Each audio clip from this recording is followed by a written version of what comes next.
કેમ છો વિદ્યાર્થી મિત્રો? મજામાં? અગાઉ આપણે નામાના મૂળ તત્વ ભાગ 1 પૂર્ણ કર્યો, જેનું કુલ વેઇટેજ હતું 52 માર્ક્સ. હવે આપણે નામાના મૂળ તત્વો ભાગ 2 આજે ચાલુ કરીએ છીએ. આ ભાગ 2નું વેઇટેજ 48 ગુણનું, એટલે કે બોર્ડમાંથી ભાગ 1માંથી 52 ગુણનું અને ભાગ 2માંથી 48 ગુણનું પૂછાય છે. ભાગ 2ની અંદર પહેલું જ પ્રકરણ આપણું છે શેર મૂડીના હિસાબો, જેનું કુલ ગુણભાર 10 રહેશે. જેમાંથી વિભાગ એની અંદર MCQનો એક પ્રશ્ન પૂછાય, જેનો ગુણ રહેશે 1. વિભાગ બીની અંદર એક વાક્યમાં જવાબ આપો, એમાંથી પણ એક પ્રશ્ન પૂછાશે, જેનો ગુણ રહેશે 1. અને વિભાગ ઈની અંદર 8 ગુણનો દાખલો પૂછાશે. તો આ રીતે આપણું શેર મૂડીના હિસાબો એનો કુલ ગુણભાર કેટલો રહેશે? તો કે 10 ગુણ. હવે અગાઉ આપણે એકાકી વેપારના હિસાબો જોયા અને એની મર્યાદા હતી. એ મર્યાદાને દૂર કરવા માટે ભાગીદારી પેઢીનો અસ્તિત્વ આવ્યું. આ ભાગીદારી પેઢીના હિસાબો પણ આપણે પાર્ટ 1માં ભણ્યા. એની પણ કેટલીક મર્યાદાઓ છે. આ મર્યાદાઓ દૂર કરવા માટે કંપની સ્વરૂપ અસ્તિત્વમાં આવ્યું.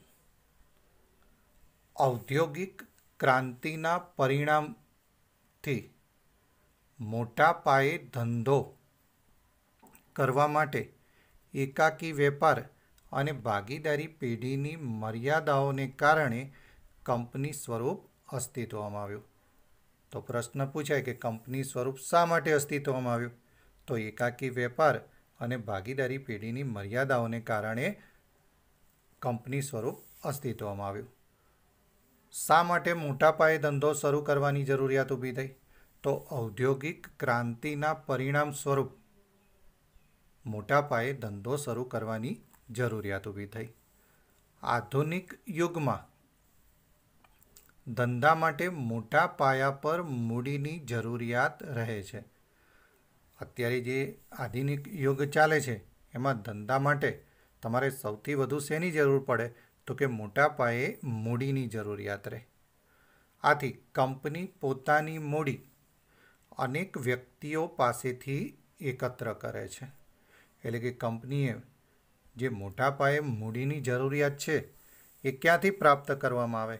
તો કે અનેક વ્યક્તિઓ, બીજા શબ્દમાં કહીએ તો જાહેર જનતા પાસેથી એકત્ર કરવામાં આવે છે. કંપનીને પોતાનું અલગ અસ્તિત્વ કાયદા દ્વારા મળેલ છે. કંપની જે છે એને એક અલગ કાયદો લાગુ પડે છે અને કાયદા દ્વારા એનું અસ્તિત્વ અમલમાં આવે છે. કંપનીની સ્થાપના, કંપનીનું સંચાલન અને કંપનીનું વિસર્જન પણ કાયદા પ્રમાણે જ થાય છે.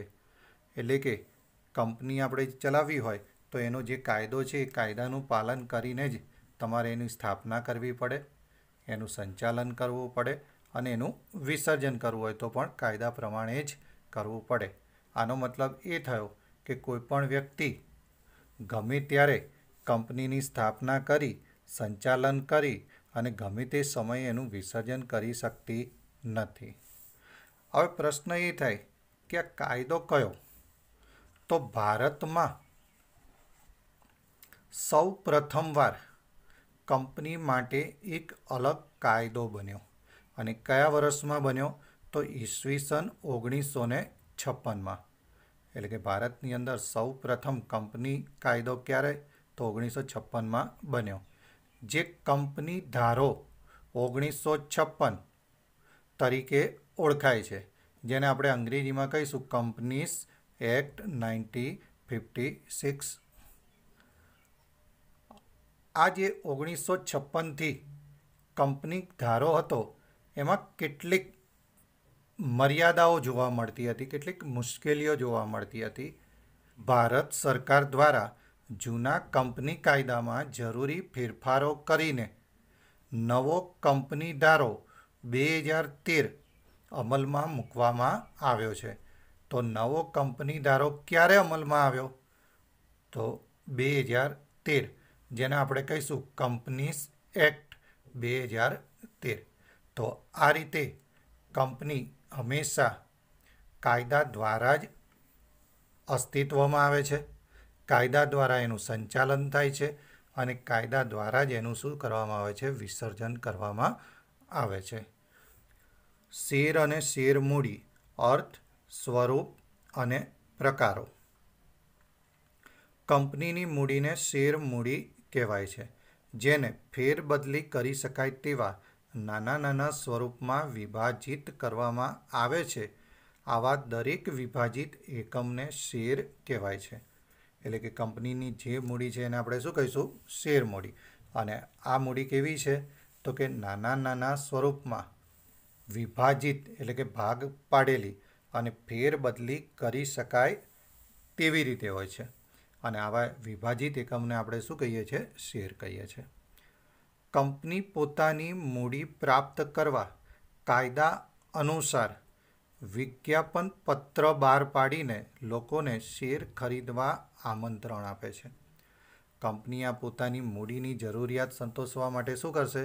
તો કાયદા દ્વારા એણે વિજ્ઞાપન પત્ર બહાર પાડવું પડે અને એમાં લોકોને તેની કંપનીના શેર ખરીદવા માટે શું કરવું પડે છે? આમંત્રણ આપવું પડે છે. જે લોકો કંપનીના શેર ખરીદે છે તે કંપનીના શેર હોલ્ડર કહેવાય છે. જે લોકો કંપનીના શેર ખરીદે તે કંપનીના શું કહેવાય? માલિક પણ કહેવાય.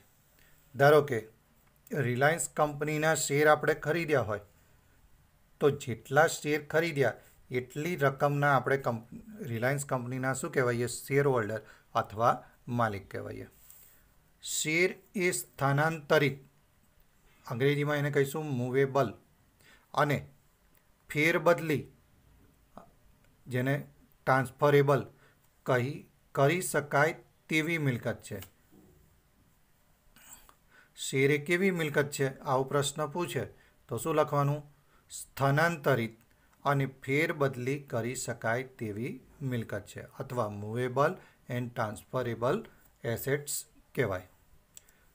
કંપની ધારા અનુસાર 2 પ્રકારના શેર કંપની બહાર પાડી શકે છે. એટલે કે શેરના પ્રકાર કેટલા?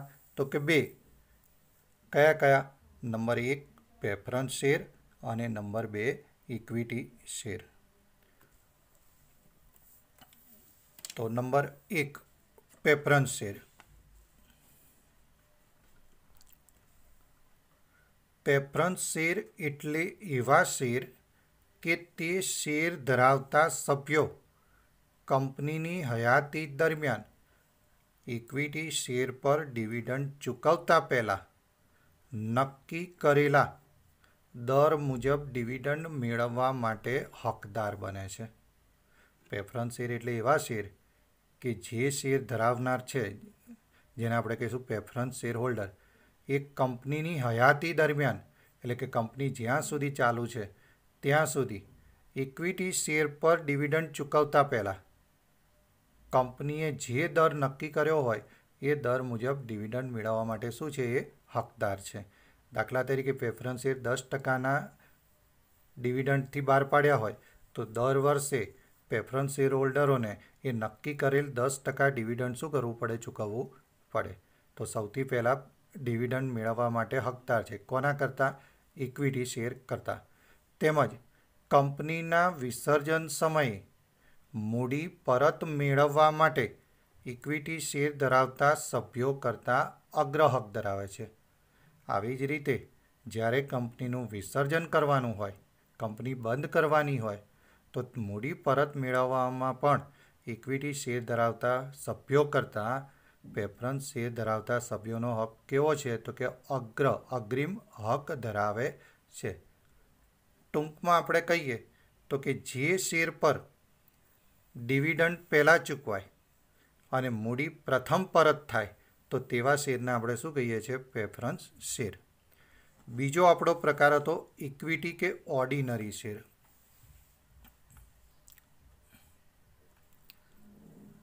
જે શેર પ્રેફરન્સ શેર નથી તેવા શેરને ઇક્વિટી શેર કહેવાય.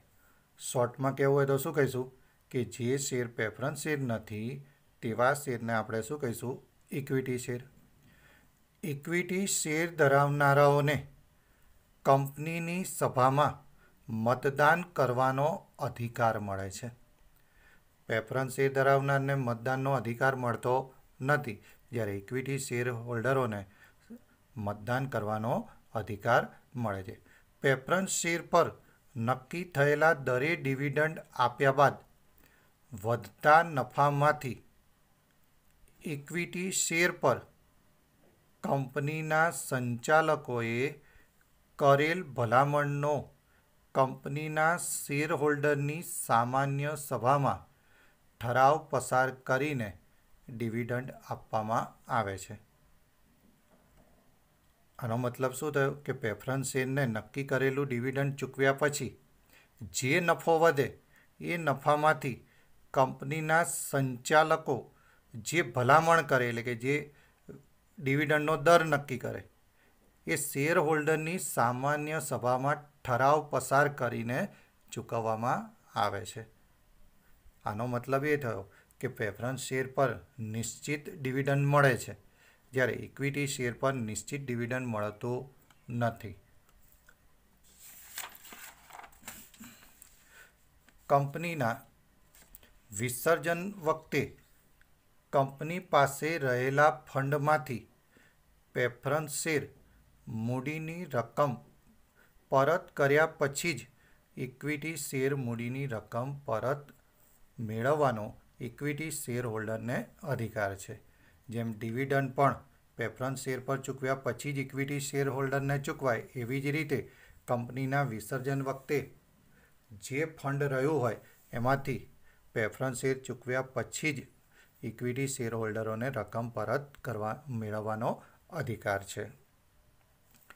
ઇક્વિટી શેર મૂડી કંપનીની મુખ્ય શેર મૂડી કહેવાય છે. કંપની બે પ્રકારના શેર બહાર પાડી શકે, પ્રેફરન્સ શેર અને ઇક્વિટી શેર. પરંતુ ઇક્વિટી શેર મૂડી એ કંપનીની કેવી મૂડી કહેવાય? તો કે મુખ્ય શેર મૂડી કહેવાય. કંપની ધારા મુજબ ઇક્વિટી શેરની શેર દીઠ કિંમત ઓછામાં ઓછી ₹1 હોવી જોઈએ. જે 2013ની અંદર કાયદો રજૂ થયો કંપની ધારો, એમાં સ્પષ્ટતા કરી કે કંપનીની શેર દીઠ કિંમત ઓછામાં ઓછી કેટલી હોવી જોઈએ? તો કે ₹1. વર્તમાનમાં મોટા ભાગની કંપનીની શેર દીઠ મૂળ કિંમત ₹1 અથવા ₹10 અથવા ₹100 હોય છે. તો આ વસ્તુ આપણે જોઈ કે શેર અને શેર મૂડીનો અર્થ, સ્વરૂપ અને પ્રકારો. હવે આપણે પ્રેફરન્સ શેર અને ઇક્વિટી શેર વચ્ચેનો તફાવત. ઘણી વખત તફાવત પૂછાય છે કે કોઈ પણ 2 મુદ્દા, 3 મુદ્દા આવી રીતે તમને તફાવત પૂછી શકે.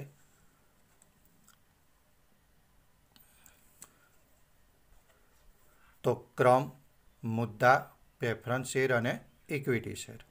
પહેલો જ મુદ્દો કે ડિવિડન્ડનો દર. તો પ્રેફરન્સ શેરમાં શું લખીશું? પ્રેફરન્સ શેર પર નક્કી કરેલા દરે ડિવિડન્ડ ચૂકવવામાં આવે છે. તો સામે ઇક્વિટી શેરમાં શું લખાશે? ઇક્વિટી શેર પર ડિવિડન્ડનો દર નક્કી હોતો નથી. આ દર નફાના પર આધારિત હોવાથી દર વર્ષે બદલાતો રહે છે. એટલે કે જે નફો થાય એની ઉપર આધારિત હોવાથી ઇક્વિટી શેર પર ડિવિડન્ડનો દર નિશ્ચિત જોવા મળતો નથી. બીજો મુદ્દો, ડિવિડન્ડ ચૂકવવામાં અગ્રહક. ઇક્વિટી શેર પર ડિવિડન્ડ ચૂકવતા પહેલાં પ્રેફરન્સ શેર હોલ્ડરોને ડિવિડન્ડ ચૂકવવાનો અથવા ડિવિડન્ડ મેળવવાનો અગ્રહક રહેલો છે. જ્યારે ઇક્વિટી શેરમાં શું લખીશું? તો કે પ્રેફરન્સ શેર પર ડિવિડન્ડ ચૂકવ્યા બાદ જ ઇક્વિટી શેર પર ડિવિડન્ડ ચૂકવવામાં આવે છે. ત્રીજો મુદ્દો, મૂડીની ચૂકવણી. તો પ્રેફરન્સ શેરમાં કંપનીના વિસર્જન વખતે ઇક્વિટી શેર હોલ્ડરોને તેમની મૂડી પરત કર્યા પહેલાં પ્રેફરન્સ શેર હોલ્ડરને તેમની પ્રેફરન્સ શેર મૂડી પરત કરવામાં આવે છે. જ્યારે ઇક્વિટીમાં શું લખીશું? કંપનીના વિસર્જન વખતે પ્રેફરન્સ શેર મૂડી સંપૂર્ણ પરત કર્યા બાદ જ ઇક્વિટી શેર મૂડી પરત કરવામાં આવે છે. એટલે કે જ્યારે પણ મૂડી પરત કરવાની હોય તો સૌ પ્રથમ કઈ મૂડી પરત થાય? પ્રેફરન્સ શેર મૂડી, પછી જ ઇક્વિટી શેર મૂડી પરત થાય. ચોથો મુદ્દો, મતદાનનો હક. તો પ્રેફરન્સ શેર હોલ્ડરોને મતદાનનો કોઈ હક મળતો નથી, જ્યારે ઇક્વિટી શેર હોલ્ડરોને મતદાન કરવાનો હક ધરાવે છે. પાંચમો, સંચાલનમાં ભાગીદારી. પ્રેફરન્સ શેરમાં કંપનીના સંચાલનમાં પ્રેફરન્સ શેર હોલ્ડરોને ભાગ લેવાનો કોઈ હક હોતો નથી, જ્યારે ઇક્વિટી શેર હોલ્ડરોને કંપનીના સંચાલનમાં ભાગ લેવાનો સંપૂર્ણ હક ધરાવે છે. તો આ વાત થઈ આપણા પ્રેફરન્સ શેર અને ઇક્વિટી શેર વચ્ચેના તફાવતની.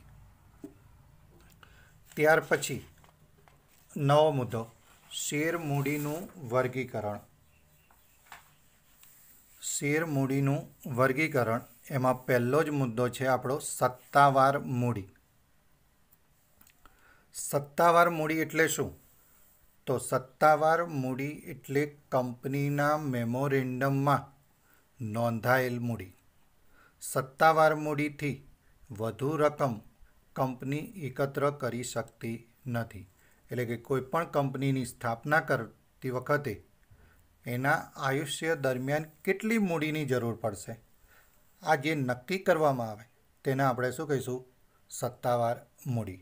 અને સત્તાવાર મૂડી જે પણ નક્કી કરી હોય એનાથી વધુ રકમ કંપની ક્યારેય પ્રાપ્ત કરી શકે નહીં. કંપનીની નોંધણી સત્તાવાર મૂડીથી થતી હોવાથી તેને નોંધાયેલી શેર મૂડી પણ કહેવાય છે, તેમજ નામની મૂડી તરીકે પણ ઓળખવામાં આવે છે. શેર હોલ્ડરોની સામાન્ય સભામાં ઠરાવ કરી સત્તાવાર મૂડીમાં ફેરફાર કરી શકાય છે. એટલે કે એકવાર સત્તાવાર મૂડી નક્કી કર્યા પછી જો કોઈ જરૂરિયાત લાગે તો શેર હોલ્ડરોની સામાન્ય સભામાં આનો ઠરાવ પસાર કરીને એમાં ફેરફાર કરી શકાય. એક ઉદાહરણ લઈએ.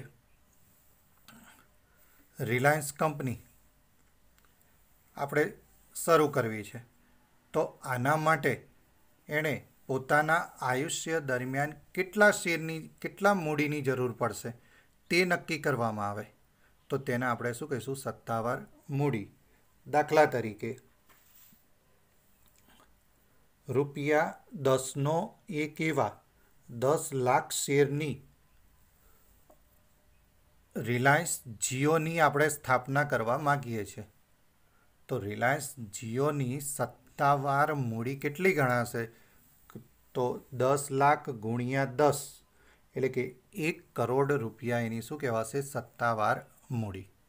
નંબર 2, બહાર પાડેલી મૂડી. કંપની સત્તાવાર મૂડીમાંથી પોતાની જરૂરિયાત અનુસાર પૂરેપૂરી સંખ્યામાં કે ઓછા શેર બહાર પાડે છે, તેને બહાર પાડેલી મૂડી કહેવાય. આપણે ઉદાહરણ જોયું કે રિલાયન્સ જીઓની સત્તાવાર મૂડી કેટલી હતી? તો કે 1 કરોડ. આ 1 કરોડમાંથી એ પૂરેપૂરા શેર પણ બહાર પાડી શકે અથવા એનાથી ઓછા બહાર પાડી શકે. આ જે બહાર પાડ્યા છે એને આપણે શું કહીએ છીએ? બહાર પાડેલી મૂડી. દાખલા તરીકે અત્યારે એને પૂરેપૂરી મૂડીની જરૂરિયાત ન હોય, ધારો કે 70 લાખની જ જરૂર છે, તો એ શું કરશે? 10નો એક એવા 7 લાખ ઇક્વિટી શેર બહાર પાડશે. તો આપણી બહાર પાડેલી મૂડી કેટલી કહેવાશે? તો કે 10નો એક એવા 7 લાખ એટલે કે 70 લાખ રૂપિયા બહાર પાડેલી મૂડી ગણાય. ત્રીજો પોઈન્ટ આપણો હતો ભરાયેલી મૂડી. બહાર પાડેલી મૂડી પૈકી જેટલી કિંમતોના શેર માટે અરજી મળે તેને ભરાયેલ મૂડી કહેવાય. એટલે કે આપણે 7 લાખ શેર બહાર પાડ્યા હતા અને આ 7 લાખની અરજીઓ મળે તો ભરાયેલી મૂડી પણ કેટલી કહેવાશે? 7 લાખ ગુણ્યા 10 એટલે કે 70 લાખ. બહાર પાડેલ શેર કરતાં વધુ શેર કંપની આપી શકતી નથી. દાખલા તરીકે આપણે 7 લાખ શેર બહાર પાડ્યા, પરંતુ અરજીઓ આવી 8 લાખ, તો કંપની આ વધારાના 1 લાખની અરજીઓ મંજૂર કરી શકે નહીં, કારણ કે એણે કેટલા બહાર પાડ્યા હતા? 7 લાખ શેર બહાર પાડ્યા હતા, તો 7 લાખની અરજીઓ જ એણે શું કરવી પડે? મંજૂર કરવી પડે. તેથી ભરાયેલી શેર મૂડી બહાર પાડેલી મૂડી કરતાં ઓછી કે તેના જેટલી જ હોઈ શકે. એટલે કે ભરાયેલી મૂડી હંમેશા કેટલી હોય? તો બહાર પાડેલી મૂડી જેટલી અથવા એનાથી ઓછી હોય, ક્યારેય એનાથી વધુ હોઈ શકે નહીં. આપણા ઉદાહરણમાં 7 લાખ શેર બહાર પાડ્યા હતા, તો આ 7 લાખ અરજી મળી હોત તો એ પૂરેપૂરી મંજૂર કરે, અથવા એનાથી ઓછી પણ મંજૂર કરી શકે, પણ એનાથી વધુ એ મંજૂર કરી શકે નહીં. હવે ધારો કે એને 7,50,000 અરજીઓ મળે, તો એ કેટલી મંજૂર કરશે? તો કે 7 લાખ જ મંજૂર કરી શકે, એનાથી વધુ મંજૂર કરી શકે નહીં. નંબર 4, મંગાવેલી મૂડી. કંપની અરજદારો પાસેથી શેરની દાર્શનિક કિંમત કે તેથી ઓછી રકમ મંગાવી શકે છે. આ રીતે શેર પર મંગાવેલી રકમને મંગાવેલ મૂડી કહેવાય. એટલે કે કંપની અરજદારો પાસેથી શેરની દાર્શનિક કિંમત એટલે કે મૂળ કિંમત, આપણા ઉદાહરણ પ્રમાણે મૂળ કિંમત કેટલી હતી? તો કે 10 રૂપિયા. તો એ 10 રૂપિયા અથવા 10 રૂપિયાથી ઓછી રકમ મંગાવી શકે, અને આ જે મંગાવેલી રકમ છે એને આપણે શું કહીશું? મંગાવેલ મૂડી. દાખલા તરીકે આપણા ઉદાહરણમાં 7 લાખ શેર બહાર પાડ્યા હતા અને 10 રૂપિયાનો શેર હતો, એમાંથી માત્ર 6 રૂપિયા જ આપણે અત્યારે મંગાવીએ છીએ, તો આપણી મંગાવેલ મૂડી કેટલી ગણાશે? તો કે 7 લાખ ગુણ્યા 6, 42 લાખ રૂપિયા આપણી મંગાવેલ મૂડી કહેવાય. નંબર 5, વસૂલ આવેલી અથવા ભરપાઈ થયેલી મૂડી. મંગાવેલ મૂડી પૈકી જેટલી રકમ કંપનીને મળી ગઈ હોય તેને વસૂલ આવેલી કે ભરપાઈ થયેલી મૂડી કહેવાય. આપણે 6 રૂપિયા લેખે નાણાં મંગાવ્યા હતા, 7 લાખ શેર હતા, તો 7 લાખ ગુણ્યા 6 એટલે કે 42 લાખ રૂપિયા આપણી શું કહેવાશે? વસૂલ આવેલી અથવા ભરપાઈ થયેલી મૂડી કહેવાય. સામાન્ય રીતે મંગાવેલ મૂડી અને વસૂલ આવેલી મૂડી એક જ હોય છે. જનરલી તમારી મંગાવેલ મૂડી અને વસૂલ આવેલી મૂડી કેવી હોય? એક જ જોવા મળે છે. પરંતુ કોઈ કારણસર કોઈ સભ્ય મંગાવેલ રકમ ન ભરે તો મંગાવેલી મૂડી અને વસૂલ આવેલી મૂડીની રકમમાં તફાવત જોવા મળે છે. એક ઉદાહરણ તમને કહું. આપણે 7 લાખ શેર પર 6 રૂપિયા લેખે નાણાં મંગાવ્યા હતા, પરંતુ 1000 શેર ધરાવનાર આ 6 રૂપિયા ભરતો નથી. જો એણે પૂરેપૂરી રકમ મળી ગઈ હોત આપણને 7 લાખ ઉપર, તો 42 લાખ આપણી શું કહેવાત? વસૂલ આવેલી અથવા ભરપાઈ થયેલી મૂડી. પરંતુ એક શેર હોલ્ડર 1000 શેર પર નાણાં ભરતો નથી, એનો મતલબ કે 6000 આપણને મળતા નથી. તો તે આપણે મંગાવેલી મૂડી કેટલી હતી? 42 લાખ. એમાંથી 6000 બાદ કરીએ તો 41,94,000 આપણી શું કહેવાશે? વસૂલ આવેલી અથવા ભરપાઈ થયેલી મૂડી. આથી આપણને અહીંયા શું કહેવામાં આવ્યું? કે કોઈ સભ્ય મંગાવેલ રકમ ન ભરે તો મંગાવેલી મૂડી અને વસૂલ આવેલી મૂડીની રકમમાં શું જોવા મળે? તફાવત જોવા મળે. છઠ્ઠો મુદ્દો આપણો, નહીં મંગાવેલી મૂડી. કંપનીના સંચાલકોએ અરજદારો પાસેથી શેરની દાર્શનિક કિંમત કરતાં ઓછી રકમ મંગાવી શકે છે. એટલે કે એની મૂળ કિંમત હોય 10 રૂપિયા, તો એ 10 રૂપિયા કરતાં ઓછી રકમ મંગાવી શકે. આ રીતે નહીં મંગાવેલી રકમને નહીં મંગાવેલી શેર મૂડી કહેવાય છે. આપણા ઉદાહરણ પ્રમાણે 10 રૂપિયાનો શેર હતો, એમાંથી 6 રૂપિયા મંગાવ્યા, તો 4 રૂપિયા શું કહેવાશે? નહીં મંગાવેલી મૂડી. તો 7 લાખ ગુણ્યા 4, 28 લાખ રૂપિયા નહીં મંગાવેલી મૂડી કહેવાય. નહીં મંગાવેલી મૂડી એટલે ભરાયેલી મૂડી અને મંગાવેલ મૂડીની રકમ વચ્ચેનો તફાવત. ત્યાર પછી 7મો મુદ્દો, અનામત મૂડી.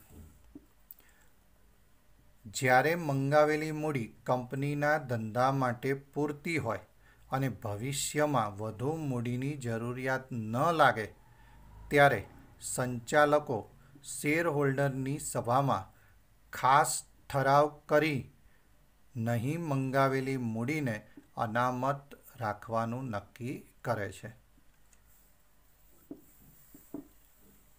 મંગાવેલી મૂડી કંપનીના ધંધા માટે પૂરતી હોય, એટલે કે એના દ્વારા બરાબર કામ ચાલતું હોય અને ભવિષ્યમાં હવે વધુ મૂડીની જરૂરિયાત ન હોય તો સંચાલકો શેર હોલ્ડરની ખાસ સભામાં ઠરાવ કરીને શું કરે છે?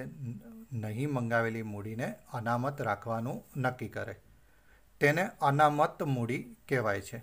કંપની ફડચામાં જાય ત્યારે અનામત મૂડીની રકમ મંગાવી શકાય છે. એટલે કે સામાન્ય સંજોગોમાં એકવાર અનામત મૂડી જાહેર કર્યા પછી એ મંગાવી શકાતી નથી, પરંતુ જો કંપની ફડચામાં જાય ત્યારે અનામત મૂડીને મંગાવી શકાય છે. તો આ હતું આપણું શેર મૂડીનું વર્ગીકરણ. શેરનું અતિ કે વધુ ભરણું અને શેરનું લઘુ કે ઓછું ભરણું. તો પહેલાં જોઈએ શેરનું અતિ ભરણું. કંપની જેટલા શેર માટે અરજી મંગાવે તેથી વધારે કે અતિ શેરની સંખ્યા માટે અરજીઓ મળે તો તેને શેરનું વધારે કે અતિ ભરણું કહેવાય.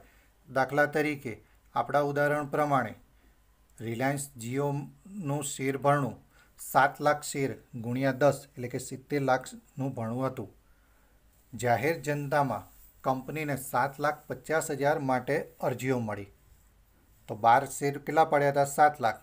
અરજીઓ કેટલી મળી? 7,50,000. તો આને શું કહેવાય? શેરનું અતિ અથવા વધુ ભરણું. પરંતુ કંપની ધારાની જોગવાઈ અનુસાર કંપની કેટલા શેર મંજૂર કરી શકે? તો કે જેટલા શેર બહાર પાડ્યા હોય એટલા જ મંજૂર કરી શકે, એનાથી વધુ શેર મંજૂર કરી શકે નહીં. તો આવા સંજોગોમાં જે વધારાની અરજીઓ છે એ કંપનીએ શું કરવી પડે છે? પરત કરવી પડે. દાખલા તરીકે આપણા ઉદાહરણમાં 7,50,000 હતા, તો વધારાની સંખ્યા કેટલી કહેવાય? 50,000, જે કંપની શું કરી દેશે? પરત કરી દેશે. નંબર 2, શેરનું લઘુ ભરણું. કંપની જેટલા શેર માટે અરજી મંગાવે તેથી ઓછા શેરની સંખ્યામાં અરજીઓ મળે તો તેને શેરનું ઓછું કે લઘુ ભરણું કહેવાય. આપણા ઉદાહરણ પ્રમાણે 7 લાખ શેરનું ભરણું બહાર પાડ્યું હતું. હવે 7 લાખ શેર કરતાં ઓછી શેરની અરજીઓ મળે તો તેને આપણે શું કહીશું? શેરનું લઘુ ભરણું અથવા ઓછું ભરણું. કંપનીએ બહાર પાડેલ શેરની રકમની ઓછામાં ઓછી 90% જેટલી અરજીઓ ન મળે તો ભરણું શું થાય? રદબાતલ ગણાય. એટલે કે કંપનીએ જેટલા શેર માટે અરજીઓ મંગાવી હોય એના 90% અરજીઓ મળવી જ જોઈએ. જો 90% કરતાં ઓછી અરજીઓ મળે તો એ ભરણું શું થઈ જાય છે? રદબાતલ થઈ જાય. અને આવા સંજોગોમાં આ અરજીઓ સાથે મળેલી રકમ 15 દિવસની અંદર એણે શું કરી દેવી પડે છે? પરત કરવી પડે. જો 15 દિવસમાં આ રકમ પરત કરવામાં ન આવે અથવા નિષ્ફળ જાય તો 15 દિવસ પછી જેટલું મોડું થાય તેટલા દિવસો પર 15% લેખે વાર્ષિક વ્યાજ પણ એણે શું કરવું પડે? ચૂકવવું પડે. ત્યાર પછી આઈપીઓ અને એફપીઓ. આઈપીઓ એટલે શું? જ્યારે કોઈ કંપની સૌ પ્રથમવાર એટલે કે પહેલીવાર પોતાના શેર જાહેર જનતામાં બહાર પાડે તો તેને આઈપીઓ ઇનિશિયલ પબ્લિક ઓફર કહેવાય. રિલાયન્સ ઇન્ડસ્ટ્રીઝ માટે શેર બહાર પાડવામાં આવે તો એને આપણે આઈપીઓ ન કહી શકીએ, પણ રિલાયન્સ જીઓ માટે શેર બહાર પાડવામાં આવે તો હજી સુધી રિલાયન્સ જીઓના શેર બહાર પાડવામાં આવ્યા નથી. આથી એ શું કરશે? પહેલી જ વાર બહાર પાડે તો એનો આપણે શું કહેવાય? આઈપીઓ કહેવાય. એફપીઓ, જ્યારે કોઈ કંપની પોતાના શેર જાહેર જનતામાં બહાર પાડ્યા હોય તેવી કંપનીએ જો પોતાની મૂડી વધારવા માટે ફરીથી જાહેર જનતામાં શેર બહાર પાડે તો તેવા ઇસ્યુને એફપીઓ, જેને આપણે અંગ્રેજીમાં કહીશું ફોલો ઓન અથવા ફર્ધર પબ્લિક ઓફર. તો એફપીઓ અને આઈપીઓમાં મેઇન ડિફરન્સ શું છે? તો કંપની પ્રથમ વખત જાહેર જનતાને આમંત્રણ આપે પોતાના શેર ખરીદવા માટે, તો એને કહેવાય આઈપીઓ. અને જ્યારે કંપની એક વખત જાહેર જનતાને આમંત્રણ આપ્યું હોય અને ફરીથી વધારાની મૂડી માટે આમંત્રણ આપે, તો તેને આપણે શું કહીએ છીએ? એફપીઓ. રિલાયન્સ ઇન્ડસ્ટ્રીઝ માટે જો ઇસ્યુ બહાર પાડવામાં આવે તો એને આપણે શું કહીશું? એફપીઓ. અને રિલાયન્સ જીઓ માટે ઇસ્યુ બહાર પાડવામાં આવે તો એને આપણે શું કહીશું? આઈપીઓ.